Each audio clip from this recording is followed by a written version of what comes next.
آج ہم بات کریں گے فائنینشیل کرائمز پر۔ کوئی بھی بزنس، کوئی بھی آرگنائزیشن یا پھر کوئی بھی شخص زندگی میں کبھی نہ کبھی کسی نہ کسی فائنینشیل کرائم کا سامنا کرتا ہے۔ فائنینشیل کرائم ایک ایلیگل ایکٹ ہے جو کسی بھی فائنینشیل بینیفٹ جیسا کہ پیسہ یا پھر پراپرٹی یا پھر کسی بھی کرپشن پرپز کے لیے کیا جاتا ہے۔ فار ایگزامپل، آپ کو کوئی بھی میسج موصول ہوتا ہے کہ آپ کے اکاؤنٹ میں 5 لاکھ ٹرانسفر کر دیا گیا ہے، آپ اس کے بدلے کچھ فیس پے کریں تو آپ کو آپ کا پیسہ مل جائے گا، جس میں کافی سارے لوگ یہ پیسہ پے بھی کرتے ہیں اور پھر ان کے ساتھ سکیمز ہو جاتے ہیں۔ اس کے پیچھے کافی ساری وجوہات ہیں، جیسا کہ ویک سیکورٹی ہو گئی، لوگوں میں گریڈ آ گیا ہے، اور بھی بہت ساری وجوہات ہیں۔ اس کے علاوہ بہت سے ٹریڈیشنل فائنینشیل کرائمز ہیں جس میں فراڈز آ جاتے ہیں۔ فراڈز مختلف ٹائپس کے ہیں۔ انویسٹمنٹ فراڈ ہو گیا، لوگ آپ کو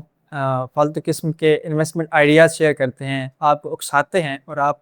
ان کی باتوں میں آ کر انویسٹمنٹ کرتے ہیں۔ اس کے بعد لون فراڈ ہیں، آپ کو مختلف پلیٹ فارمز لون آفر کرتے ہیں۔ اس کے بعد ڈفرینٹ پرائزز ہیں یا پھر امپلائمنٹ اپرچونیٹیز ہیں، آپ کو اکسایا جاتا ہے کہ آپ کو جابز دیں گی، پھر آپ کے ساتھ سکیمز کیے جاتے ہیں۔ اس کے بعد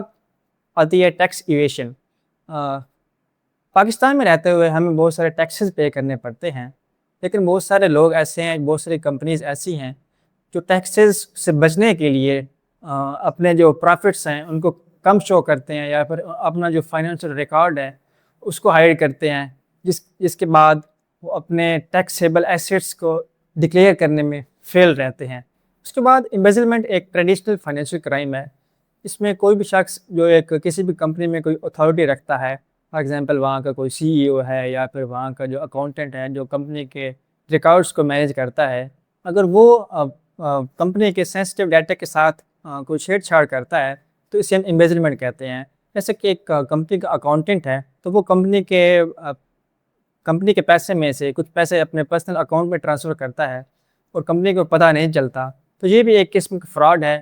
اور جس سے کمپنی کو لاسز کا سامنا کرنا پڑ سکتا ہے۔ اس کے بعد کاؤنٹرفیٹنگ کرنسی ہے۔ کاؤنٹرفیٹنگ کرنسی میں یہ چیز ہوتی ہے کہ کوئی بھی شخص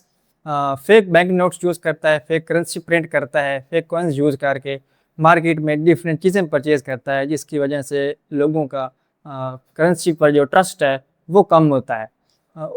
اس کے بعد ہم بات کر لیتے ہیں بینکنگ اور انویسٹمنٹ فائنینشیل کرائمز کے بارے میں۔ مختلف کریڈٹ کارڈ فراڈز ہیں، جس میں کوئی بھی شخص آپ کے کارڈ کو اسٹیل کر کے یا آپ کے جو فشنگ ای میلز یا فیک ویب سائٹس کے ذریعے آپ کے جو پرسنل کارڈز کی انفارمیشنز ہیں ان کو اسٹیل کرتا ہے، جس کے ذریعے وہ ان کارڈ کو استعمال کر کے کوئی بھی چیز پرچیز کرتا ہے، وہاں سے کچھ پیسے ودرا کرتا ہے یا پھر دوسری ٹرانزیکشن کرتا ہے، جو ایک شخص کے لیے کافی نقصان دہ چیزیں ہیں۔ فار ایگزامپل، آپ کسی بھی فیک شاپنگ ویب سائٹ پر جاتے ہیں اور وہاں سے کوئی چیز پرچیز کرتے ہیں، اور پھر آپ جب پیمنٹ کے آپشن پہ جاتے ہیں تو آپ وہاں جا کر اپنی پرسنل انفارمیشن پوٹ کرتے ہیں، جس کے ذریعے کرمنلز آپ کی انفارمیشنز کو چوری کرتے ہیں اور وہاں سے پھر آپ کے کارڈز کو مس یوز کرتے ہیں، وہاں سے ٹرانزیکشن کرتے ہیں اور آپ کا پیسہ یوز کرتے ہیں۔ اس کے بعد آ جاتی ہے سیکورٹیز فراڈ۔ سیکورٹیز فراڈ دراصل کسی بھی مارکیٹ میں ورکرز، انویسٹرز کو مینیپولیٹ کیا جاتا ہے، یعنی کہ ان کو فیک فائنینشیل ریکارڈ شو کیے جاتے ہیں، صرف پروفٹس شو کیے جاتے ہیں لاسز کی بجائے، جس کی وجہ سے لوگ ان کی باتوں میں آ کر مختلف سٹاکس میں انویسٹ کرتے ہیں۔ اس کے بعد ان کو مختلف پمپ اینڈ ڈمپ اسکیم دکھائی جاتی ہیں، ان کو فائنینشیل اسٹیٹمنٹس دکھائی جاتی ہیں، جن کے ذریعے ان کو مجبور کیا جاتا ہے کہ وہ ان سٹاکس میں انویسٹ کریں۔ اور اس کے بعد ہے پونزی اسکیم۔ یہ ایک فراڈولنٹ انویسٹمنٹ ہے جہاں مختلف لوگ انویسٹمنٹ کرتے ہیں اور ان کو ریٹرن دیا جاتا ہے۔ اس میں جو نئے انویسٹرز آتے ہیں ان کے پیسے سے پرانے انویسٹرز کو پے کیا جاتا ہے، اور اس طرح یہ پروسیس چلتا جاتا ہے۔ اور جب لوگ زیادہ انویسٹ کرتے ہیں تو یہ اسکیم اچانک بند ہو جاتی ہے، جس کی وجہ سے لوگوں کے ساتھ فراڈ ہو جاتا ہے، بہت سارے لوگ فائنینشیل ایشوز فیس کرتے ہیں۔ اس کے بعد ہے پیرامڈ اسکیم۔ یہ ایک ریفرل سسٹم ہے، اس میں اگر آپ نے یہ اسکیم جوائن کی ہے تو آپ کو کچھ فیس پے کرنی پڑے گی، اور اس کے بعد جو آپ کا ٹاسک ہے آگے اور مزید لوگوں کو جوائن کرانا۔ اگر آپ نے کسی کو جوائن کرایا ہے تو پھر اس کا یہ ٹاسک ہوگا کہ وہ آگے لوگوں کو جوائن کرائے گا۔ اس طرح ریفرل کے ساتھ یہ اسکیم چلتی رہے گی، اور ایٹ دا اینڈ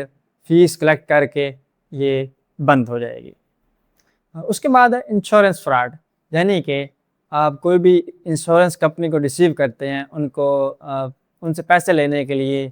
ان کو فیک ایکسیڈنٹس کے بارے میں بتاتے ہیں، پراپرٹی ڈیمیج کے بارے میں بتاتے ہیں، یا پھر فیک میڈیکل کلیمز دیتے ہیں جس کی وجہ سے آپ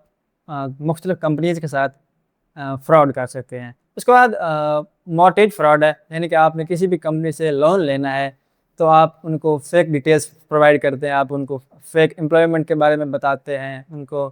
انفلیٹنگ انکم کے بارے میں بتاتے ہیں، یا پھر آئیڈینٹیٹیز ٹھیک نہیں بتاتے۔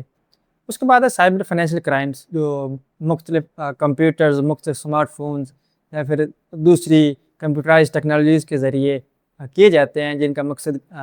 پیسے چوری کرنا، فائنینشیل انفارمیشن، یا پھر کوئی بھی کسی بھی کمپنی کا ویلیوبل ڈیٹا ہے تو اسے چوری کرنا ہوتا ہے، جس میں پہلے نمبر پہ آ جاتا ہے فشنگ اٹیکس۔ ایسے اٹیکس ہوتے ہیں جو مختلف میلز کے ذریعے کیے جاتے ہیں۔ جب بھی کوئی شخص آپ کو فیک میلز بھیجتا ہے جس کا مقصد ہوتا ہے آپ کے پرسنل ڈیٹا کو چوری کرنا۔ فار ایگزامپل، آپ کو کوئی میل آتی ہے کسی بھی ٹرسٹڈ آرگنائزیشن سے، کسی بھی آپ کے بینک سے میل آتی ہے کہ آپ کا جو بینک اکاؤنٹ ہے وہ سسپینڈ ہو گیا ہے یا پھر ہیک ہو گیا ہے، تو آپ اس لنک پر کلک کر کے اسے ریکور کریں۔ تو آپ جب اس لنک پر جاتے ہیں تو وہ پھر آپ سے آپ کی اوورل پرسنل ڈیٹیلز مانگتے ہیں۔ اب وہاں آپ اپنی پرسنل ڈیٹیلز دیتے ہیں تو آپ کی وہ اوورل ڈیٹیلز چوری ہو جاتی ہیں اور آپ کا بینک اکاؤنٹ یوز ہوتا ہے۔ اس کے بعد ہے بزنس ای میل کمپرومائز۔ اس میں کرمنلز ہمیشہ کسی بھی کمپنی کے بڑے لوگوں کو اٹیک کرتے ہیں، جیسے کہ سی ای اوز ہیں، یا پھر وہاں کوئی بھی سپلائرز ہیں، یا پھر وہاں کے جو مینیجرز ہیں، ان کی جو پرسنل میلز ہیں یا ان کی جو اکاؤنٹس ہیں جن کے ذریعے وہ اپنے اوورل کمپنی کا ڈیٹا مینیج کرتے ہیں، تو وہ ان کو چوری کرتے ہیں اور ان کی جو میلز ہیں ان کو اسٹیل کرتے ہیں۔ جیسا کہ کسی بھی کمپنی کا کوئی فائنانس ڈپارٹمنٹ ہے تو ہیکرز جو سی او کی جو میل یا اس کا اکاؤنٹ ہے اسے ہیک کرتے ہیں، تو اس اکاؤنٹ سے وہ اس فائنانس ڈپارٹمنٹ کو کانٹیکٹ کرتے ہیں کہ آپ جلدی سے اتنے پیسے اس اکاؤنٹ میں ٹرانسفر کر دیں، تو وہ پھر بغیر دیکھے اس اکاؤنٹ میں پیسے ٹرانسفر کر دیتے ہیں، جس کے ذریعے کسی بھی کمپنی کو بہت بڑا لاس ہو سکتا ہے، ٹرسٹ ایشوز آ سکتے ہیں، یا پھر انہیں فنڈنگ ڈیفیشنسی فیس کرنا پڑ سکتی ہے۔